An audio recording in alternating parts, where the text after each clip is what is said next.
Isang mapagpalang araw at gabi sa mga solid supporters ni Daddy Frankie, mga silent viewers at mga OFW po natin dyan. Mega love shoutout po muli sa inyong lahat. At kumusta po kayo? So yun, ngayon nga po ay may bago na naman tayong pag-uusapan at tatalakayin patungkol nga po dito sa mga kapatid ni Kuya Oliver na isa sa mga beneficiary ni Daddy Frankie. So Kuya JJ po at Nanay Anseng nag-away dahil dito at Daddy Frankie nagulat sa pinakita ni Nanay Anseng. So yan po yung ating bibigyan ng reaksyon dito sa The Cators Vlog. Kaya sabay-sabay po nating alamin mga kababayan. Pero bago po ang lahat, mega love shoutout po muna sa ating minamahal na si Daddy Frankie at sana po ay nasa maayos po kayong kalagayan at maraming salamat sa pagtulong nyo sa mga kababayan nating nangangailangan.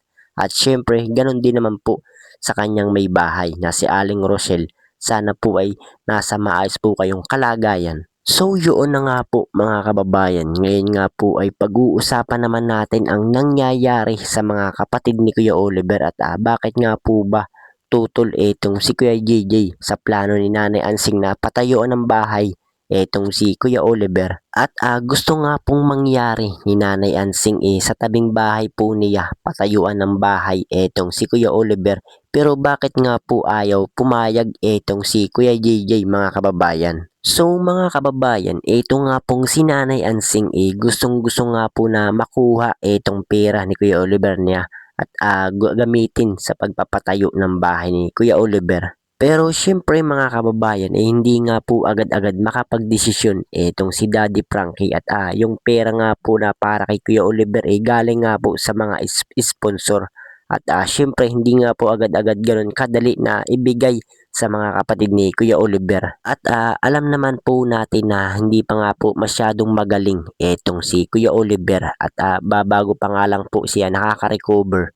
At nakakatuwa nga po mga kababayan nakikita po natin na mabilis po talaga yung kanyang paggaling ngayon. So kung nakikita po natin siya noon ibang-iba na nga po talaga siya ngayon at mabilis po talaga yung kanyang pag-recover mga kababayan. So syempre dahil hindi pa nga po magaling itong si Kuya Oliver gusto nga po ni Daddy Frankie na itabi muna yung pera ni Kuya Oliver at pag magaling na nga po ito magagamit din po niya ito kung ano nga po yung magiging desisyon ni Kuya Oliver sa pera mga kababayan. At syempre alam naman po natin na binigay naman po ito ng mga sponsor para kay Kuya Oliver at hindi nga po pwede ibigay sa mga kapatid ni Kuya Oliver. So ang punto po or gustong iparating ni Daddy Frankie sa mga kapatid ni Kuya Oliver lalo na nga po kay Nanay Ansing hindi po pwede galawin yung pera.